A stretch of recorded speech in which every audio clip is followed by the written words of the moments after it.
Hello అండి, welcome to my channel. ఈరోజైతే సింపుల్గా దోసకాయ టమాటా కర్రీ అయితే ప్రిపేర్ చేద్దాం.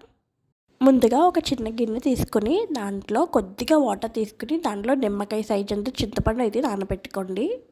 తర్వాత 3 ఉల్లిపాయలు, 3 టమాటోలు, 2 దోసకాయలు, మీ కారానికి తగ్గట్టుగా పచ్చిమిరపకాయలు తీసుకుని చిన్న చిన్న ముక్కలుగా కట్ చేసుకుని పక్కన పెట్టుకోండి.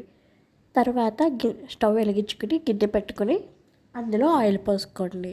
ఆయిల్ వేడైన తర్వాత పచ్చిమిరపకాయ ముక్కలు, ఉల్లిపాయ ముక్కలు వేసుకుని బాగా ఫ్రై చేసుకోండి. ఉల్లిపాయ ముక్కలు అనేవి లైట్ బ్రౌన్ కలర్ వచ్చే వరకు ఫ్రై చేసుకోండి.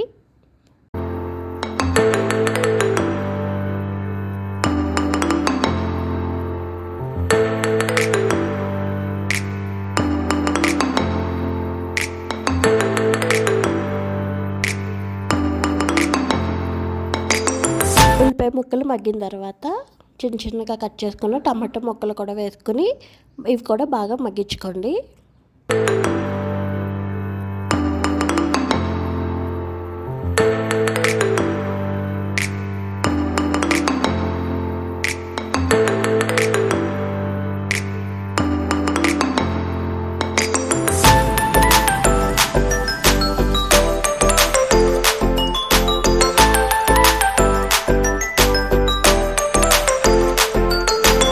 ఉల్లిపాయలు టమాటాలు మగ్గిన తర్వాత అందులో మనం కట్ చేసుకున్న దోసకాయ ముక్కలు అయితే వేసుకుందామండి.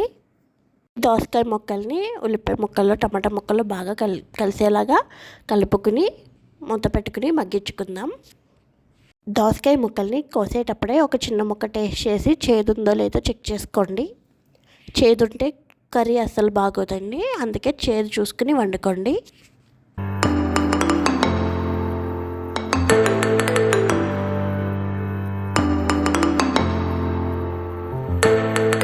దోసకాయ ముక్కలు కూడా మగ్గిన తర్వాత అందులో 1/2 టేబుల్ స్పూన్ పసుపు వేసుకోండి.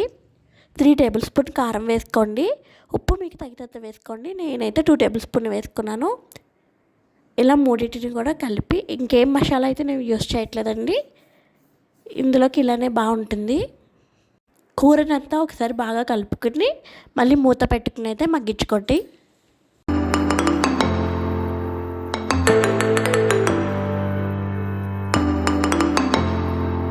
ఇప్పుడు మనం ఇందులోకి ముందుగా నానబెట్టుకున్న చింతపండు రసాన్ని అయితే వేసుకుందాం.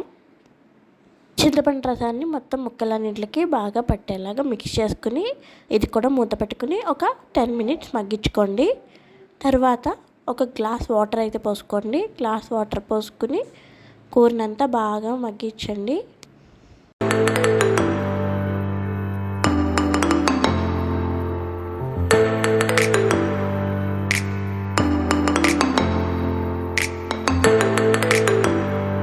కర్రీ అయితే రెడీ అయిపోయిందండి. మీరు కూడా ట్రై చేసి ఎలా ఉందో కామెంట్ చేయండి. వీడియో నచ్చితే లైక్ చేయండి. ఛానల్ని సబ్స్క్రైబ్ చేసుకోండి. Bye bye.